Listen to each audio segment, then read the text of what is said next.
Today's episode of the podcast is supported by The Economist. Now, Alex, did you know that The Economist is about far more than just economy and finance?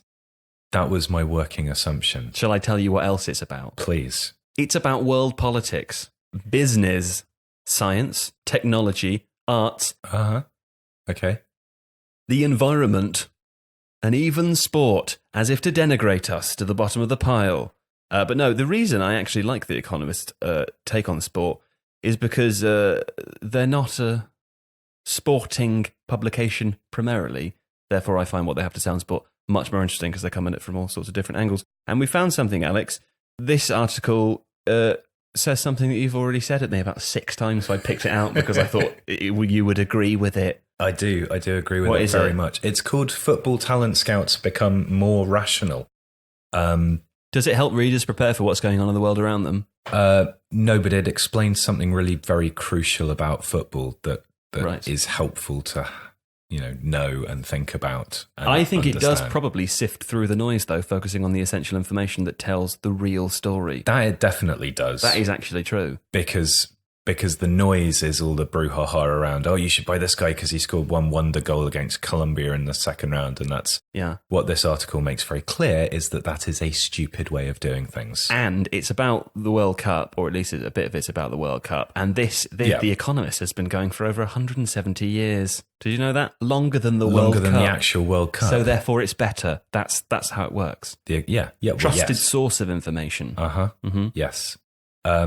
So yes, this is a good article. And to break it down very, very straightforwardly, what it says is that nowadays people have access to scouting tools and video, which means they don't have to rely on international tournaments to see players they wouldn't have previously seen before. And that allows people, football clubs and scouts, to get a much more sensible understanding of a player's long-term quality, rather than what is called the availability heuristic, which is, the thing I just saw is incredible. Mm-hmm. So no more Danielsons, no more El Hadj Dioufs. Who do they cite? Do they cite any examples? Well, they look at James Rodriguez, which is an interesting example. I think, that move, the price there to Real Madrid immediately after the World Cup probably was wildly over the top. Yeah, and also, I know you like James Rodriguez. I do like him. But I suppose what you could say is that it's not necessarily that it's reported €80 million move wasn't necessarily that was too much for him. It's just that they probably could have got him in that market of the time for a lot less had the World Cup not inflated. Exactly. So there's a lad, Luca Waldschmidt, that we talked about in the last Sensible Transfers podcast, and before the Under-21 Euros, probably very few people have heard of him.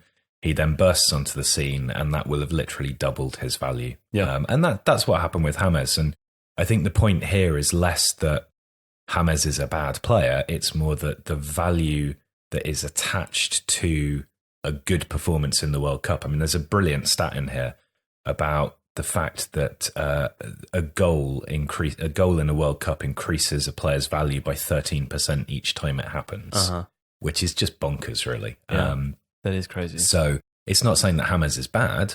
What it's saying is that James was almost certainly overvalued on the basis of that small sample size of games. Mm-hmm. Whereas if you compared it to his previous club career, you would have seen here is a good player, but here is a good player who's worth maybe 40 million in that market. Yeah. I know, I find it fascinating. Anyway. Yeah, it's a great article. But The Economist is the smart guide to the forces changing your world. So if you've never stopped asking questions, you can get your free print copy now by texting TIFO, Tifo, to 78070. Alex, you also read The Economist, don't you, in your own time? I do sometimes, yes. Yeah. I have to buy it usually at train stations. Would you describe yourself as someone who never stops asking questions and wants to know why the world works the way that it does? Like a 4-year-old child. Would you like a free print copy of The Economist? Ideally, yes. Okay, I think you should let's do it on the video. Okay. Get your phone out now. I didn't prepare you for this. I'm going to make you do it. Okay. Get your phone out now and text 780. Okay, hold on. 780. Just wait, I'm not very good at this stuff. You might have the inquisitiveness of a child, but you have the fingers of a pensioner. Okay, what's the number? 780. 780. 70. 70. And the text message should read Tifo. It's gone. It's done. Has it? What happens? I'm always curious to know what happens when you do that. I don't know. Nothing yet. Maybe it's not live. We are recording this before the day of release. The campaign might not be live, but we have done it. The camera just died. Alex's camera just died, so it's a good time to wrap up now. But as I said, do please think about getting your free print copy of The Economist. And don't just think about it. Do please do it. 78070, text the word Tifo. Thank you. Back to the podcast now. Hello, and welcome to the Tifo Football Podcast. I am Joe Devine, and today I am joined by Alex Stewart. Hello. Hello. How are you? I'm well, thank you. Excellent. And Seb Stafford-Bloor. Hi, Joe. How are you doing? I'm very, very well. Wonderful. Well, today we're going to talk more about sensible transfers. We're following the format that we have followed for the last couple of weeks. Alex, quickly tell me what that is. Put you on the spot there, didn't I? Yeah. Normally I do that. So a while back, I think it's like 3 weeks ago or something, we received a list of suggestions for clubs and positions where recruitment was either required or people were interested in our opinions on that. Seb and I have taken a slightly different approach. I've tended to focus on a kind of an analytical perspective and using video scouting, and Seb uses the knowledge of games that he's actually been to see and a kind of broader sense of what clubs are seeking to achieve. So between the two of us, we come up with a series of ideas for who certain clubs should recruit in certain positions. It's very exciting. And we've compiled a list today of, I believe, 5 or... Well, it's 4 players and a wild card. Yes, okay, that's nice. Let us begin then with Manchester City. So this suggestion, do you have who this is from, Alex? Oh, gosh, no. No, okay, never mind. Sometimes we do, sometimes we don't. But Yeah. whoever it was... I've seen this one quite a few times on the comments. I'm So sure- maybe it's a collective. I'm sure question. there were numerous people asking for this one, but Yeah. Manchester City, a centre-forward to replace an ageing Aguero, who it seems that you both learnt in your research or your watching, is really good at football, isn't he? Yeah. I mean, I knew he was really good at football. I think the thing that sometimes stands out when you look at analytics rather than just looking at actual games is how volume-wise a player compares to other top players that you're aware of. And I think sometimes, particularly with Aguero's impact at City, because there are other players at City who are so clearly in advance of many of the other players that play in their positions in the Premier League. So your De Bruyne's and David Silva's and Leroy Sané season before last and so on. I think Aguero's contribution can sometimes not be missed because people know that he's very good, but he doesn't necessarily stand out comparatively in quite the same way that these players do. What is his role? Because it's quite confusing in the Manchester City side. So he is, first and foremost, he is there to play in the penalty box and to finish the moves that Manchester City construct.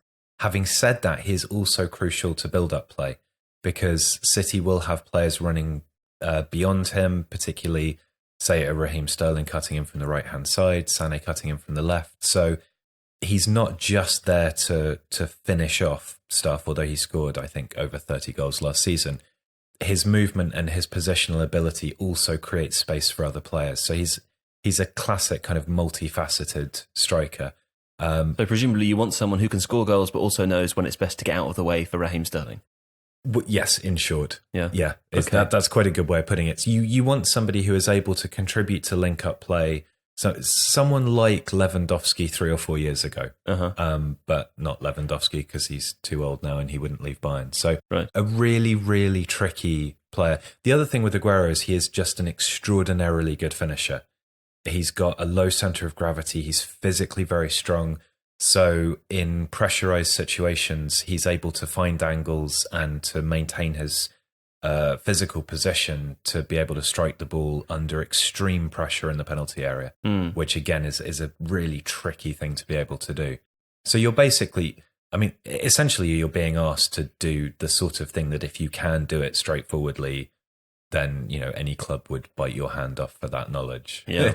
It's really hard. Let's try and do that, but let's start with Seb. So what are your thoughts here? Because as Alex has just suggested, replacing someone like Sergio Aguero is never going to be easy. And the idea that we would find a sort of like-for-like replacement is practically impossible. I mean, he's a wonderful player. Forget about what he's given to Manchester City over the last however many years that he's been there. But where do you start to try and replace someone like him, Seb? I think the most efficient way is to look at someone who could potentially become or replicate Aguero's role and volume within 5 years. Because a club like Manchester City, you could easily say, right, you need a top class forward. You can go and find one in Europe or South America. That's the obvious way of starting. But it's not really the task at hand. It's not really what we're going for. So continuing from what Alex said about the style in which he plays, kind of his ability to link with players around him and his finishing, I look for someone who had a similar low centre of gravity, which is kind of key to Aguero's movement with the ball in the penalty box, but also someone who had a very short backlift in their shot. Because, what does that mean? So if you look at the way, it's literal mechanics, so the way he actually kicks the football. If you see some of Aguero's finishes, I mean, I think specifically of one at Old Trafford a couple of years ago where he came kind of sort of speed skating across the edge of the box and under great pressure just rammed the shot into the top corner. And that's quite a unique skill. Certainly the package as a whole is quite unique. So I went to Huesca in La Liga and Keita Hernandez, who's actually on loan from Watford. It's quite an easy pick because he's actually been dubbed as the next Aguero. I don't think that's quite true. I think he's more of a Carlos Tevez than an Aguero. He has a kind of a slightly more bullish, aggressive style. He's not the greatest finisher yet, but if you look at sort of his willingness to pick the ball up in the kind of, not just in the final third, but in sort of wide areas in the final third and drive diagonally towards the box or, lay a pass off and move and field. He's very, very interesting. He's still 20. Can I pick up on a point about finishing? Yes. Just as a sort of aside, because the way I sometimes think about strikers from a young age is that they have an inherent ability to finish. Is that something that you will see, for example, this player, 20 years old? I know that his finishing could improve over time, but do we see footballers improve their finishing dramatically from the age of 20 upwards, or is it something that they have from a young age, an instinctive ability? I think it's more of the refining of the mental attribute. I think what improves is their composure. Like you can teach a player technique, you can teach a player in training to side foot the ball in rather than put his laces through it. But what you really have to teach a player is when the chance is there to apply that technique. Someone like Keita Hernandez, I think there's an actual asterisk. Huesca are not a good team, or they were not a good team. I think they went down in 19th place from La Liga. He misses chances. He isn't the most efficient. But what you have to assume is that in a side who create a better volume of chances and a better volume of good chances, then it becomes easier to apply better goal scoring technique. It's a little bit of a tenuous science, but I think it probably makes sense that in a side who struggle for goals, who are under relegation pressure, who are generally going to play with a scarcity of possession, I think the position of goal scorer is far harder. I think also the position of a non-target man goal scorer, a finesse player essentially, is a lot more trying. I think with strikers as well, there's another aspect that's harder to teach, and I agree in terms of the technical stuff, teaching finishing, teaching how to approach a goalkeeper, you can do, but some strikers I think appear almost instinctively to have a sense of movement and positioning. And I remember we had the conversation before, and I'm not sure if Seb was on this podcast, where you were asking about analytics scouting and the difficulty of appreciating strikers' movements, because often a striker can make very, very good runs which don't result in anything actually happening, and therefore those movements aren't necessarily tracked. They don't result in something that you can statistically record, so it's hard to... Now, I think this is one of the things that it's an area where with video scouting, for example, it really pays to watch how a striker performs across a whole game, or a number of games, obviously, if you're doing it properly. Because what you want to see is strikers making good runs, irrespective of what then happens. That they may not be found with a pass because they're playing for Huesca, but that's what allows you to then think, okay, well, if they were actually playing ahead of a David Silva or a Kevin De Bruyne, that run was really intelligent. You could see why he moved that way in that direction because he's looking around and he's doing various things. And with a higher quality of teammate, that run then yields something. I think it's a high quality team, absolutely. But also with playing for a financially powerful side comes the luxury of being able to construct a team, align attributes, so to speak, so that you have a player that isn't just the best that particular team can afford or the one in that position can attract, but one that does things, that has traits within their game that are complemented by forwards, attacking midfielders, wingers. And so that's why I think there's always a little bit of a coin flip with that kind of transfer. Like, how much does this sort of raw ability translate? What is it going to look like?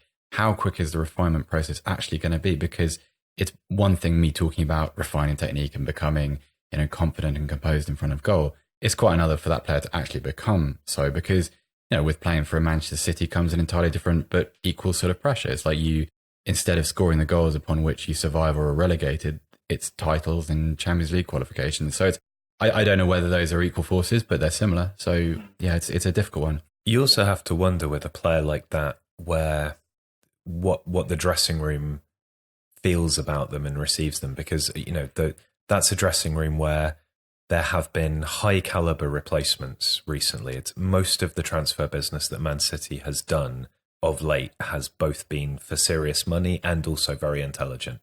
So those players who are already there, the kind of dressing room leaders, are looking at people that are coming in and going, yeah, you fit.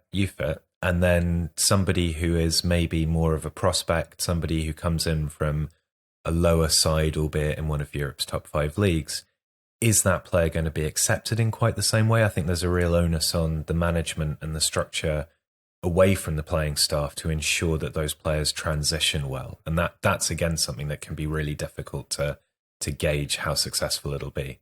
I think it's important to be clear at this point. What I expect to happen post Aguero, he's 31 at the moment. He's probably got 2 seasons left at his current level. I expect Gabriel Jesus to come into that position first. I think that's what's going to happen. And Jesus is a player that Guardiola believes in, clearly. I think what's going to happen then is I just think it makes sense to put in as a deputy a player that is pliable, that has these basic traits. And it'd be interesting to see if Manchester City would go that route. I think that is the best way, because I think that as we discussed, it's very hard. You cannot pick an off the peg replacement for a player that has been scoring a lot of goals for a very long time in a style which is kind of his own. You can't just go out and pay £18 million for De Paola, or it's not a championship manager whose style is not so similar to all of the other teams either. Well, and also like I mean, by the time this question arrives and needs to be answered, is Guardiola even going to be there? Like, he's never spent as long as that long in a football club. He's never done 5 years, and that's the kind of time range we're talking about, the timeline we're talking about. So it's interesting. I just think it's you look around, who are the sort of the blue chip prospects for that coming era, and I can't find many better or many who fit into that. Do you want my other more speculative picks? As well. Sure. Would you give us the name of your first choice again? Keita Hernandez. He's a Colombian. He's 20 years old. He spent last season on loan at Huesca, but he is contracted to Watford. But I don't think he'd get a work permit. So I don't expect to see him in the Premier League anytime soon. He'll probably go back to La Liga next year. I'm not quite sure where, but... Okay, we'll pop the names for these players in the description of the podcast as well. So if you want to have a look at them yourselves, go there. Who's your next more speculative pick? Even more speculative, Julian Alvarez, 19, plays for River Plate. Julian Alvarez. Yeah, he's his career has really only just begun. It's quite difficult to have a firm idea of what kind of player he is. I don't think he is. He doesn't occupy the same stylistic role as an Aguero, but he's certainly interesting in terms of the range of his goal scoring. There's creativity even now. I mean, this is very this is based off a very small sample, just because his professional career doesn't have enough breadth to it yet. So this is just a Y Scout job, basically. Where did you see him? Y Scout, right? Yeah. No, I needed to fill this out because this is one of those where I couldn't. There isn't anything inside the Premier League. There's nothing inside mainland Europe, which makes a lot of sense over the long term. Nothing that I've seen anyway. So I think you need to go deeper and look at what makes sense over a kind of buy and develop kind of mentality. But Alvarez is interesting. I like players that have played for River Plate purely because I like the idea of a young player who's experienced that environment, a player that can deal with adversity. The one I always go back to is Eric Lamela. Not that he's a forward or he really belongs in this conversation, but as a mentality, as a case study into mentality, you see a young player that was actually relegated with River Plate, and one of his last acts was to stand in the middle of the pitch after they'd lost that 2-legged game against Belgrano 5 years ago. Must be more actually if it's Lamela. Anyway, and fans in the stands are chucking bricks out of the off the terraces and sort of they're bouncing off his abs. Well, maybe I'm not sure Eric was quite as developed then as he is now, but yeah. And you just think, right, a young player experiences that as his entry point into the game, and then you come into European football. You've got things like cultural challenges, learning a language, being away from family, that kind of stuff. However, you also have all kinds of sort of secondary adversities. So, typically a South American player moving to England struggles with the pace of the game, or, one of the weird little details is that sort of pitches in South America are generally not watered. So it's to us that seems minor, that seems all right. You can deal with that in a couple of training sessions. Not really true. If it affects all of your reference points for timing, for playing passes, for shooting, all that kind of stuff. And when a player can cope in a sort of hothouse environment, I think it conditions them well. And obviously the prerequisite is you've got to have the ability. And Alvarez looks very promising, very interesting. I don't pretend to know an awful lot about him, but he's intriguing. And the third one is someone actually inside Manchester City's academy, Nabil Touaizi. Apologies if I've pronounced that wrong. 18 years old, a little bit more upright than Aguero. Like Aguero has that slightly crouched sort of speed skater position when he's in possession. Touaizi is more of a receives the ball in a more upright position. Yaya Toure used to stand up very straight whenever he was dribbling the ball. I think kind of Yaya Toure, bit of a footballing unicorn, just in terms of how often do you get that package of ability and skill and technique. Do you mean to say he didn't exist? I mean to see he's very, very rare. I believe in unicorns. Right. I believe in the scarcity of unicorns. Maybe like a Madagascan species or something. Yeah, something like that. Some from somewhere remote. Should I believe in the scarcity of unicorns? I do. Yeah. Okay. Yeah. So that's interesting. This is both of these are very, very speculative, but I think I like the idea of City's culture is sort of based on, certainly their coaching culture long term is based on development from the inside. And I don't just mean in the sense that they've spent an awful lot of money constructing an academy facility. I think sort of, for instance, their mentality with someone like Patrick Vieira a couple of years ago when they sent him over to coach New York City. I know he's at Nice now, but it's that fabled Barcelona way they're trying to replicate. So I think it's interesting if you take that a stage further and you look at, right, who is in this academy and who can they actually groom to fill these positions, and and put other things into play as well, like what effect are, and I'm going to be very careful with how we phrase this, but what effect are UEFA going to have on Manchester City in the coming years? I know City fans don't like that being mentioned, but it does have to be.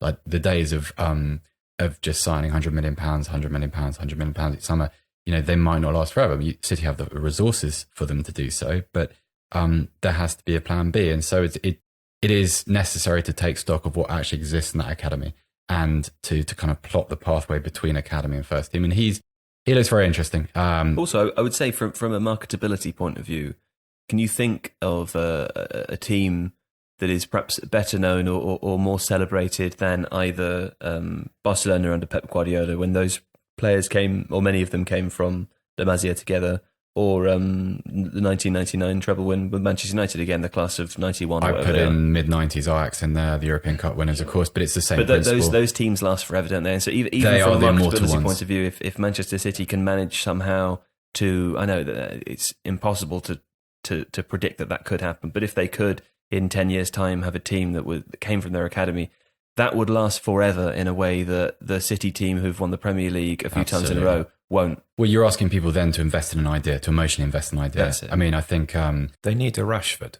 Yeah. They need a player who is capable of sustaining the level of football that he is, but who's part of a tradition. Because at the moment, it's Vincent Kompany. Particularly for City, it's all too easy to see them as being, these oil-rich guys who've bought title X, bought title Y.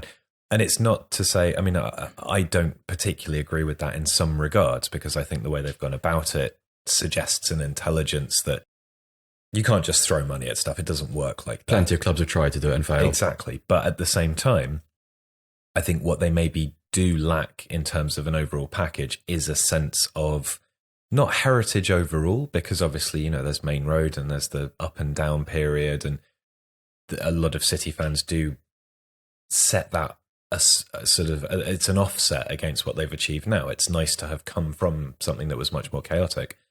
But to build a proper dynasty, you do need to have some kind of connection to the roots of that club.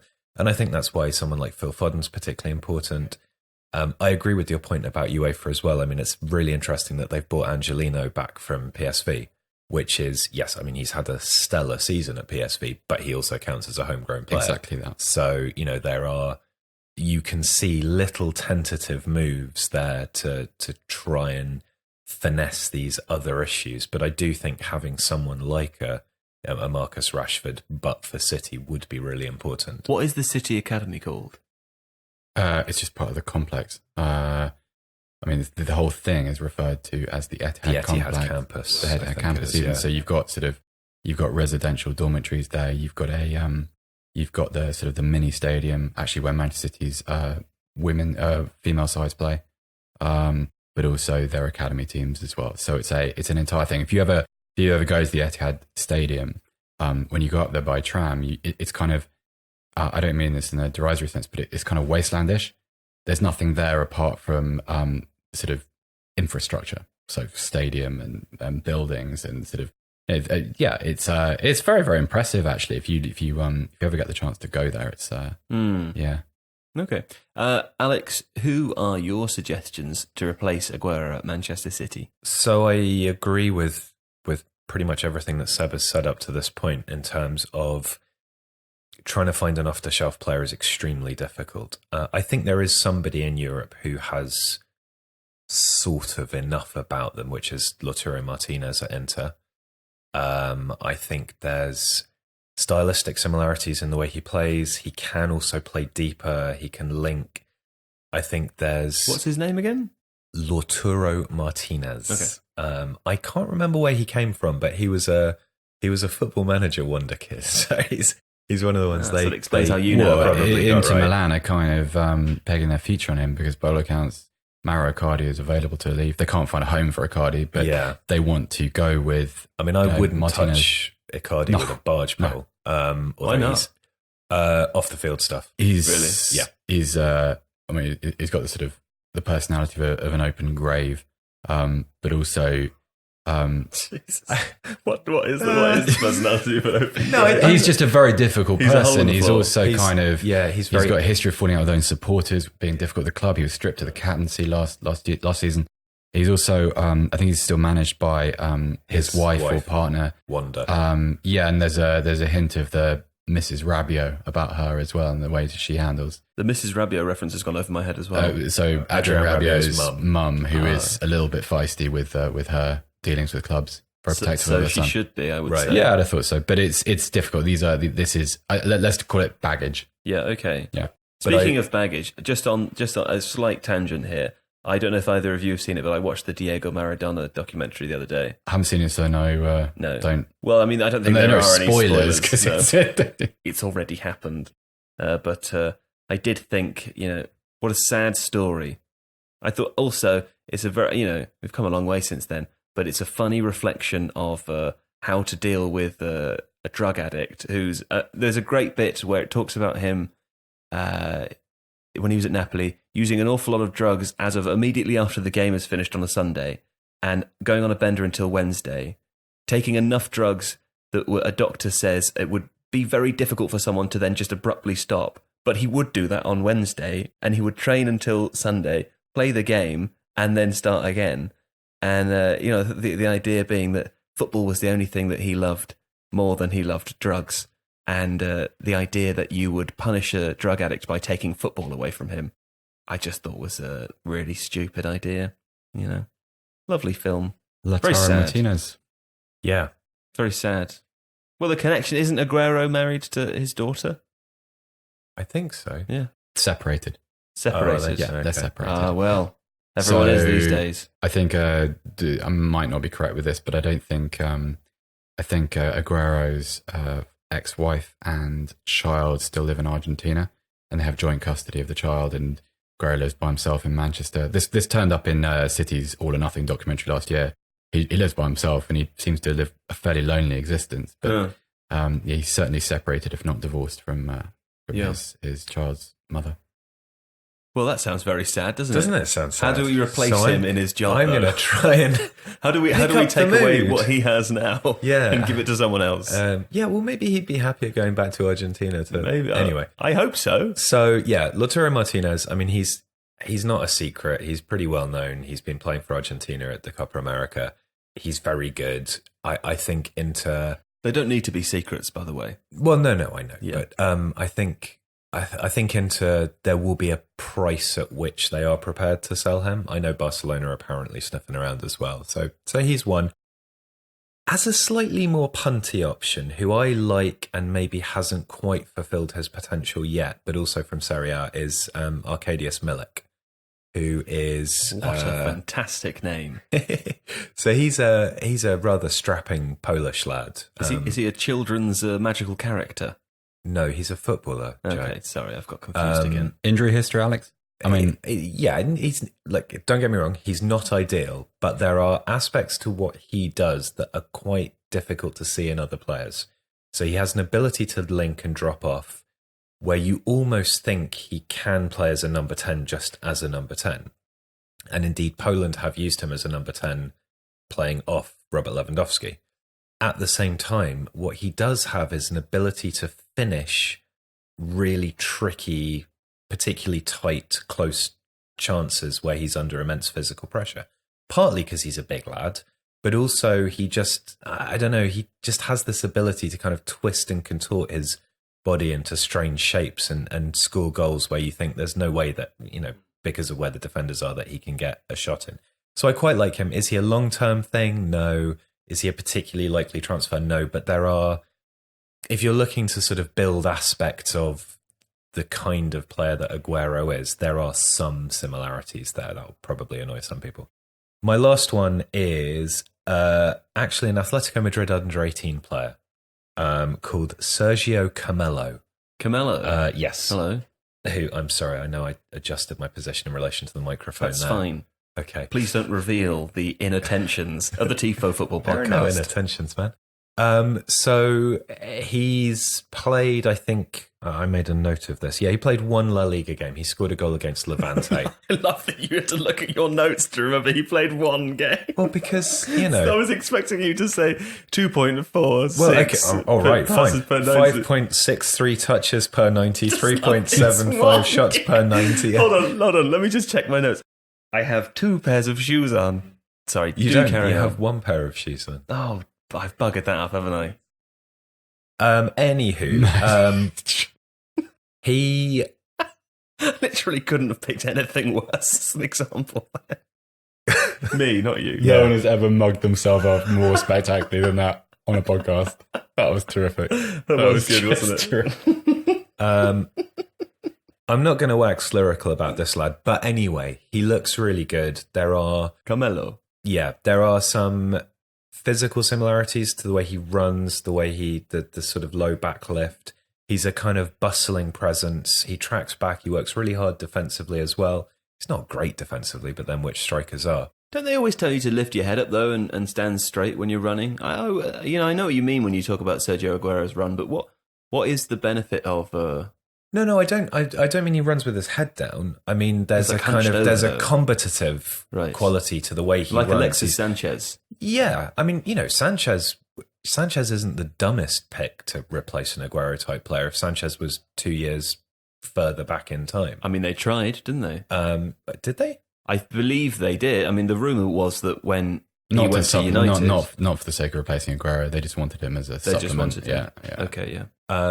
But yeah, and actually, by the way, I do think the correct answer to this whole question is Gabriel Jesus, and then me too. Somebody else playing on the left. So we'll get that out of the way. All right. But this is a guy. If you're interested in prospects that are playing for big European clubs aren't really playing first team football yet, but get the odd opportunity. His team has just bought a very young player who for a lot of money. So his I would imagine he's sitting at home at the moment thinking my first team chances are going to be fairly limited right now. No, because he is a striker, and I think they'll play Jean-Philippe very much as a second striker, attacking midfielder. I see. He's a Griezmann replacement rather than a Diego Costa replacement. Okay. So, yeah, I mean, I don't know what the chances are. If you buy a really expensive player like that, it goes two ways, because it could be symbolic of a club's desire to spend a lot of money and really establish themselves. It could be a like for like with Griezmann, who they sell for a lot of money. There's no more money to go around, and therefore younger players are actually going to get an opportunity. And we don't know which way it'll go with Atletico Madrid. Quick aside here, who in your opinions, this is so un-Tifo, but who in your opinions is the most disappointing, most expensive player you can think of? Whatever. Well, just in your memory. Not necessarily, I'm not asking you to give me the definitive answer of all time, but I'm thinking, for example, I remember when Fernando Torres moved from Liverpool to Chelsea, and that seemed at the time like a big sort of... De Nielsen, when he moved from Sao Paulo to Real Betis.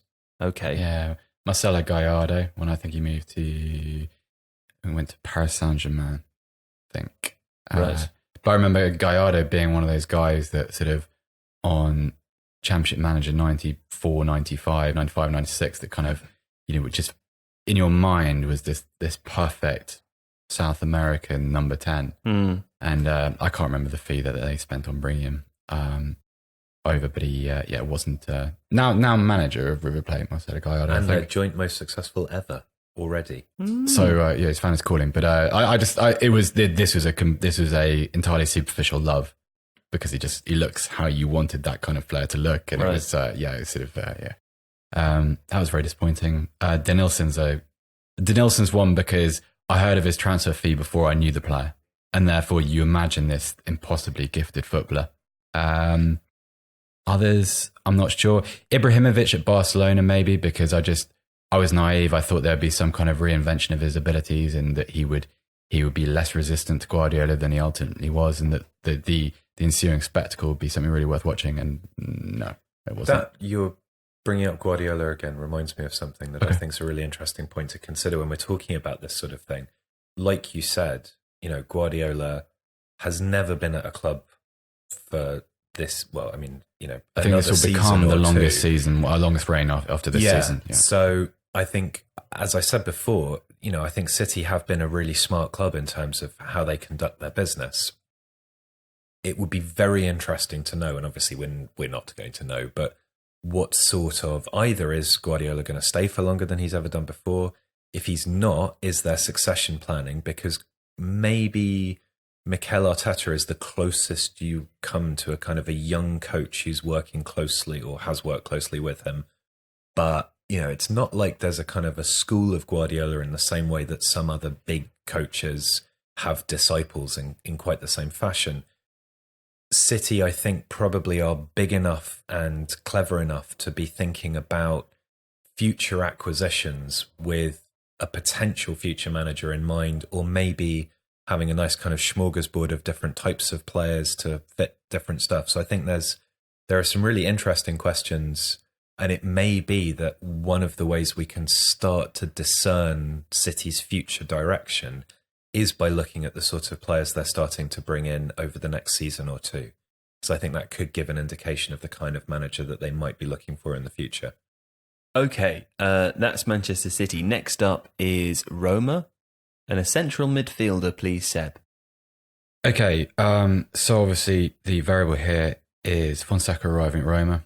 Now, I haven't watched a lot of Shakhtar Donetsk outside of the Champions League or, European club football. Have we covered him, Alex? We have, and so I say anyone wants to stop and just go and see Alex's excellent Shakhtar Donetsk under Fonseca video, that would be a good starting point for you. Right. Come back to this. Yeah. Tifo Football on YouTube. Search for Shakhtar Donetsk. Yeah. What I understand from his work there, and Alex, jump in, and if you need to correct me, is that with a central midfielder, there's a lot of emphasis on progression and verticality, and you need a player that can drop into the defence as and when necessary, because those centre-backs tend to get left isolated by kind of an aggressive style of play, but also a pairing that within a two who can begin attacks, essentially. At the moment, Roma mainly used Steven Nzonzi and Brian Cristante last season. I quite like Cristante. Yep, he's not a bad player at all. Yeah, Nzonzi, I don't know, and this may prove entirely wrong, but I suspect will prove a little bit static and limited for Fonseca. So I've gone with someone a little bit more mobile, a bit more technical. Stanislav Lobotka from Celta Vigo. Oh yeah, that's a nice choice. My only concern is size, because if what you say in the video is correct and you need a player that's going to drop into that back two, probably. The system's familiar. Roma played a 4-2-3-1 last season. Fonseca prefers a 4-2-3-1, so that's quite easy. Lobotka is a possession player. He's actually lovely to watch. It's strange that he hasn't had a move already, because I may be wrong, but I think his release clause is only something like 40 million euros, something minimal in this market. But that will be very, very interesting. Whether Nzonzi stays in that role because of the defensive support he offers. Obviously, people remember him from his time at Stoke, and the sort of obelisk type holding midfielder that he was. But yeah, Lobotka, I like that. Can I put another caveat? Lobotka could play more as the Fred role. I would have thought so. I mean, Fred, I still don't feel like I fully appreciate all of Fred's dimensions after his first season at Man United. I think one of the great things about it is he's just called Fred. I think so. And therefore that makes any discussion of him and conducted in a serious light kind of slightly bizarre. In a non-snarky way, I spent most of last season trying to work out how it was that someone said, yeah, £15 million player for him. I understand what he did at Shakhtar, but the context is obviously very, very important. Shakhtar, Dynamo Kiev aside, like that is a true duopoly of a league. So that's interesting. Anyway, the caveat I was going to sort of fire back at you was Fazio, because he's a first choice centre half at Roma, and given his glorious time at Spurs when he proved to be kind of like, it's like sort of erecting a statue on the edge of your penalty box, and it was that sort of defensive security that he offered. He is not a mobile player. Maybe he's someone that will also be culled, possibly by Fonseca. I think it's an interesting question because, so Roma have signed Diawara, and I think that's a good signing. It's a good signing. It happened, I think, only like a week ago, maybe less. So that may go some way to be that sort of what in Shakhtar terms was the left-hand side of that pivot. The Fred side of it, basically. Yeah, and they do have Pellegrini there, who is a good, young, dynamic Italian midfielder. Slightly further forward, probably, Pellegrini. Yeah, but Zaniola?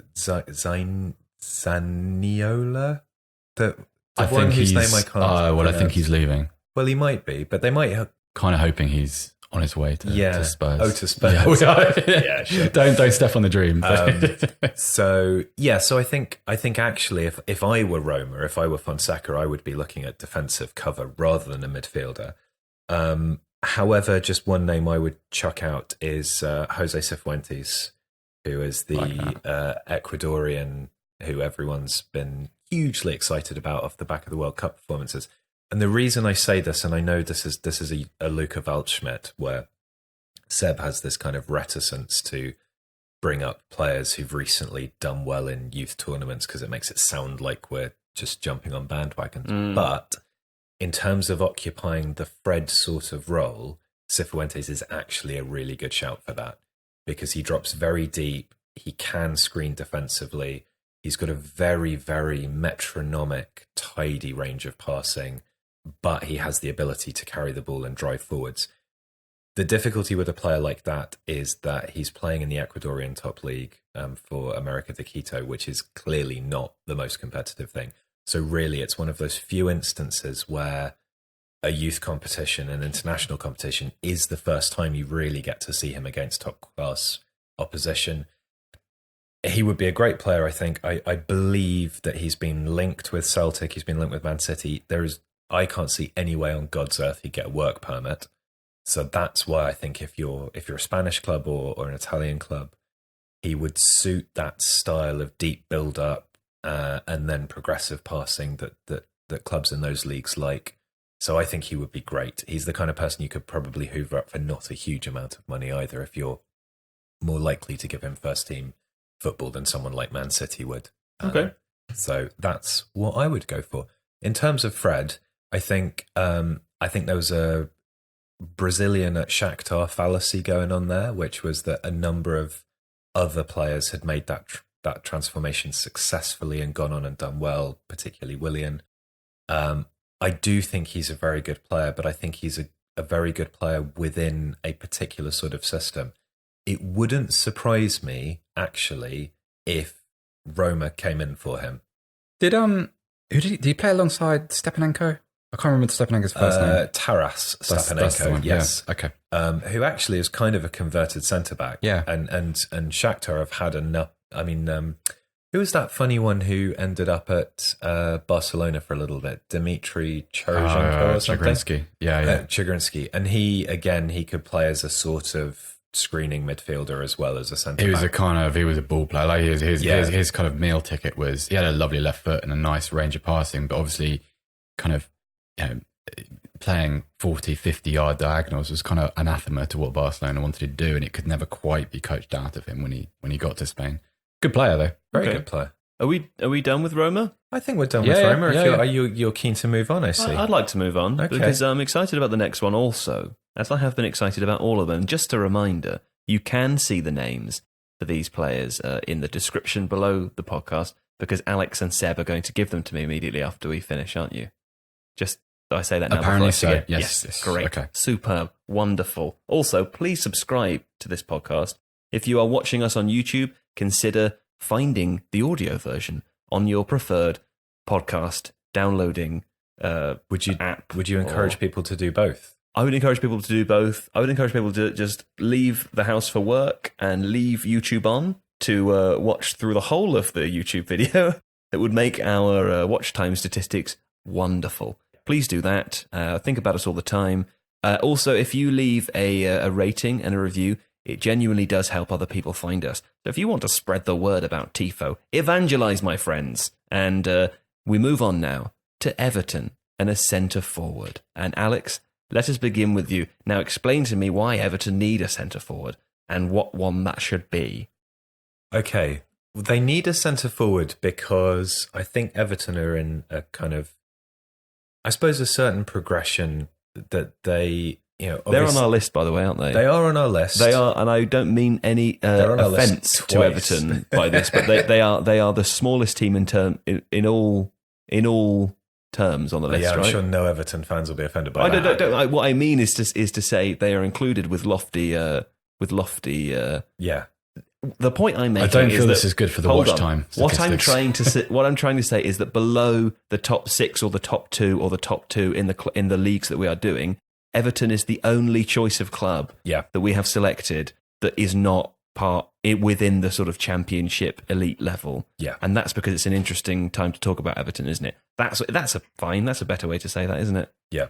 Tell me why though. So why? Okay, well, Marco Silva is rapidly approaching like maximum Marco Silva tenure. I forgot he was still there.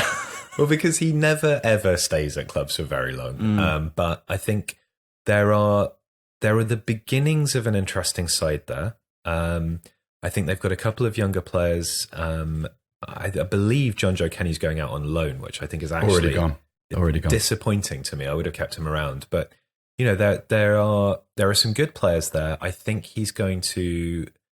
Silva is going to increasingly be able to stamp a style on there. And I think one of the things with Everton last season was it was at times difficult to really get to grips with how they wanted to play. You could see stylists. What are they? Well, no, I just mean I'm supporting your point. Yeah. I don't understand what are what's Everton happening. Really. I mean, Everton for a lot of the season, Everton were a very, very good left back, and let's try and see what happens after that. So in terms of looking for a striker, the first thing I would say actually is just give Dominic Calvert-Lewin minutes and see what happens there. It's not ideal, but that you've got Everton. I think seems strongest when there is a core of players that are coming through, and you do have people like Tom Davis, you have people like John Joe Kenny. There are players there that can be developed and you can build a side around. So maybe Calvert-Lewin is one of those. Can I interject here, though, and tell you another a rumour that I heard today What? on Twitter, which was that Farshad Mossiri wants to make an impact signing in terms of on the market, and that Diego Costa was being I considered. mean, that would be ridiculous. Dismiss that out of hand because Moshiri, the sort of the hope now is that sort of obviously Marcel Brands is entirely responsible for. Fahad Moshiri shouldn't be making any kind of transfer, anything. It's not his role. He is sure. A, because it's not his role, and B, because Marcel Brands is really smart. And I think I'm right in saying you did a very good piece on this. I did a piece. I don't know if it was any good, but yeah, basically just on his kind of on his time at PSV, like Brands is big on interclub relationships. He is keen on continuity, on identifying like high value players at a low value, using his academy. Can't use the academy at the moment to its full extent because it's currently under a transfer ban until 2020. They can't sign under 18 players. Who isn't these days? Well, there you go. Yeah, I missed that. When did that happen? a couple of years ago, there was some. It involved a what for Cardiff 3 City years? player. No, it was 2 years. 2 but years. I think it was 2 years anyway. But there was some impropriety in relation to a Cardiff City player whose name I forget. But yeah, they can't bring in under 18s until next year. Wow. So that's part of Brands. That will be part of Brands' remit. So you're kind of getting, So not diet Diego Marcel Costa. Brands. It would be really stupid. So I've got 4 players, and I'm going to just back them out quickly because I know we've Bang been 'em out. talking for a while already. I think. Yeah. So the first is a guy, big strapping target man, on loan from West Brom recently. Salomon Ronda. We're laughing because I know we Carl's mention favourite. Salomon Ronda all the time. Sure. He's really good. He's got a £16 million release clause. Hello. Please don't send him to China. It would be a waste. No. So if I'm literally any club Yeah. in the Premier League Southampton. except oh God, I'd love him there. Hmm. So he is there. He is worth Any considering. club. Okay, You can't love him that much that you think Salomon Ronda could go to any club. You can make an argument that says he is even at some of the best clubs in the He's the country, he is a best plan very B. cool plan B to have. What about a plan B Spurs, instead of Divock Origi at Liverpool? Yeah, Yeah. sure. Why not? Spurs? Arguably, yeah. I don't know what instead of Vincent Janssen. Yeah, Yeah. I think so. Well, haven't you got Mr. Double L? What's his No, name? he's been released. Fernando Llorente. No. Yeah, Llorente's he was released gone. last week, Staggeringly handsome man, Mm. Llorente. but also 34. So So he's a genuine option. He also would be a really good fit for Everton, particularly because they do like both long balls and a lot of crosses. So I think he would work really well. And they have, who's their guy? Cenk Tosun now, isn't it? Right. So I mean, Tosun. Weren't we suggesting last talked week that about he could go to Tosun. Newcastle? Hey, it's a classic It's a swap. old-fashioned swap deal. Well, not really, because Newcastle don't own Rondon. So yeah. West Brom probably wouldn't be that happy about that swap deal. I wouldn't have No, thought. I suspect they'd feel slightly gooseberried by it.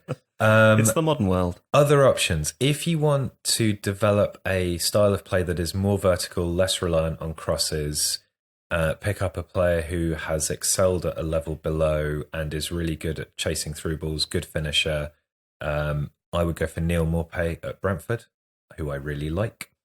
If you want more of a target man, big, strapping, bustling, physical presence, great presser, young again, 19 years old, Josh Sargent, the US forward who's currently at Werder Bremen, is definitely worth looking at. And he's from the US of A. He's from the US of A, but he has been playing internationally for them, so he'd probably be okay work permit-wise. Okay.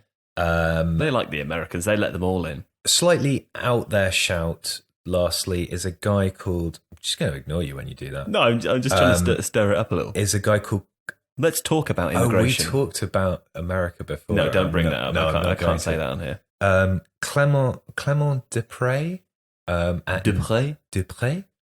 My French pronunciation is not good. It's a lovely name, though. Clément Dupré from Nîmes. From Nîmes. Nîmes are one of these French clubs who don't say Youth Factory again, because I was not gonna- you were about to say that, I'm weren't you? not going to say Youth Factory because He's always talking Neal, about Salomon Ronda. He's talking about French clubs having youth factories where they, you know what I'm saying. where they Seth, don't make you? the youths. I'm glad there's a witness here. I'm with him on Rondon. Like, No. I could have put Rondon on every single entry I've got in front of me. So Well, you could have put as a him on Roma midfielder central for Roma, midfielder. He'd do a job. Nîmes are like Angers, who are they don't have a lot of money, but they're really smart at recruitment. Dupre is again quite a physical presence. He's a target man. His goals per 90 and XG per 90 is excellent. He gets in the box a lot. Doesn't take maybe quite as many shots as I'd like him to, but he's only 24. And he has done very well for a team that is not great. I mean, they're sort of very mid to lower mid ranking Ligue 1 side, but there's enough about his game to suggest that he'd be a relatively inexpensive option. Nîmes are the sort of side that are used to selling off their best assets and replacing them with kids from the Nacional that no one's ever heard of. How do they develop those players? Do they have a... No, they don't. They have a factory. Is that your last one? That's my last one for Everton. Great. Okay, Seb, who have you got for Everton? Okay, so I've got two different approaches here.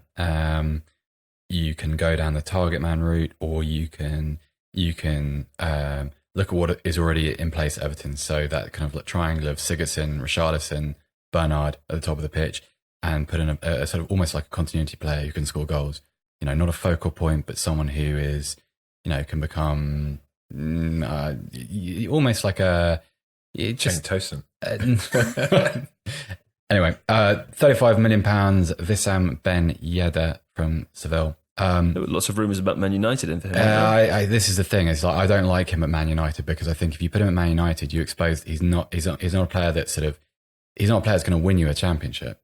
But he is I don't think good that goal matters so scorer. much if you play for Manchester United. No, does but it? that is the expectation, whether it's realistic or not. You're kind of Manchester United is a world of saviours now. Everton is a club which is progressive, is looking forward, it's emerging from its chaotic last couple of years, hopefully. Ben Yedder is bang in his prime. You're not going to make a profit on him. He is purely a sign him 2-3 years. What can we make out of those four players at the top of the pitch? Because I really like them. If you can get the chemistry right in there, it's a really nice balance of attributes. And you don't necessarily need a big target man there because you've got a big centre back trio. You've got Richarlison, who's very, very good in the air. Well, not very, very good in the air, but useful in the air. He's a presence in the air. So Ben Yedder, that's a very obvious one. My speculative pick is a target man. 6'4", from Mainz, has generally played in a 4-3-1-2, so that might be a bit of a problem. But Jean-Philippe Mateta can look a little bit clumsy. He is only 22. And I'm 6'4", and it's hard to not look clumsy. He is a more athletic 6'4" than you. Oh, easy. But this is the problem. He's quite slender. So as a result, a slender player always looks a little bit more clumsy than he probably is. Good finisher, powerful finisher, good in the air. Surprisingly good at holding the ball up too. So it contradicts everything I've just said. But if you did want a player that could serve as a pivot, and I'm remembering how well Everton did with, how well Everton used Lukaku. I know he was imperfect. I know what his flaws as a footballer are, but he was suited for that role. Ben Yedder isn't the same body. Mateta isn't the same body type. He isn't quite. Doesn't have the same sort of skill set either. But very interesting. 10 league goals in the Bundesliga last season. Still raw. So it's a gamble, but it's interesting. He's someone that will probably play at a pretty good level, I'd say. I think Mainz are, and there are a couple of clubs, and actually by mentioning Angers already as well, there are certain clubs that you can look at the kind of players over particularly the last 3 or 4 years, that they've brought in from lower leagues or from leagues that you've not really heard of, and some of those players have gone on to do well elsewhere, or have shown enough promise to go on and do well elsewhere, that if you're a bigger club, then it's sort of, and Everton are a bigger club in that sense. you can look at a Mainz or an Angers and think almost like they've already done quite a lot of our work for us. Because if they've bothered to go and find this lad, and Mateta was a Ligue 2 player, I think. He came to prominence at Le Havre. He scored. He was prolific. And then he had a season somewhere else. He was on loan at Le Havre from, I think he is actually a Lyon Academy product. Something like that. I may be wrong. Yeah. But this incidentally would be a good time to plug next week's podcast. What is next week's podcast? We've got Ali Maxwell on. Oh, is that next week? From Not in Top 20. Yeah. And his colleague, whose name I can't remember, which is why I was signalling for you to say. George Elek. George Elek. Yeah, I've spoken to them both on email. But they're coming on next week because of their expertise in lower league players. And it struck me that this would be a good time to talk about that because I think pretty much what you're saying. It's like we're Everton and they're our Mainz. And we don't actually have to do any of the research. We can just get Ali and George on and they can do it for us. They can do it for us. Yeah. So I do think there are certain. I mean, for example, if I were a mid-table Premier League side, I would be looking at half the Angers starting 11 because they're really, really good. Flavien Tate, Santa Maria, good player, and so that these are players that they are hoovering up usually. And this is what's interesting about those clubs. Mainz particularly look at the second division in France. They're clubs that have quite often, because of their limited resources, they've poured their efforts into a small geographical region or one particular league and therefore become extremely expert in that league. And you can use clubs like this effectively as a proxy scouting tool because they've gone through a process and like I say, it does some of the work for you. So Mateta has definitely been linked with a couple of Premier League sides and wouldn't look out of place, I think. I mean, there's just that sort of, when there's rawness, sometimes fans find it a little bit difficult to accept a player. So I wonder about I just wonder about that transition. But certainly a lot of potential and Everton could do a lot worse. Next up, and finally, is Crystal Palace. Now, we only have a few moments here. So again, we have to keep it brief. We are so bad at balancing out. We talked about Manchester City for half an hour. I mean, who's the host of the podcast who's supposed to finesse all of this? Who are these guests who won't refuse to be stopped, who off air, tell me that they'll tie up and injure my family if I interrupt them? I feel that's 30 seconds we can cut, probably. Crystal Palace, replacements for Aaron Wan-Bissaka and Wilfried Zaha should Zaha leave, although it just doesn't seem that clear that he will at the moment. I'll go first. Let's go AWB first. Yeah. Well, it's going to be tricky for me to do Zaha because I just didn't. I've done Zaha. So, okay, fine. I ran out of time. Sure. Wan-Bissaka is the thing that's immediately worth saying about Wan-Bissaka is you are not going to replace a player of his defensive caliber at right back. Sure. So I've gone for there's two options really. The first is the most defensive fullback I can find who's of a reasonable quality and is possibly available, who's a guy called Fabio De Paola, who's at Sampdoria. Physically a reasonable presence. He can pass the ball quite nicely up the line, but he's kind of tough. He makes a lot of tackles. He's solid. It's interesting, having watched a lot of right backs defending, how bad most of them are at actual one-on-one defending. It makes you realise why someone like Wan-Bissaka is so unusual in the modern game, to find a fullback where his defensive capabilities are so significantly advanced of most other players. So that is interesting. It's also interesting that in my research for the defensive aspect, Diego Dalot does show up really well.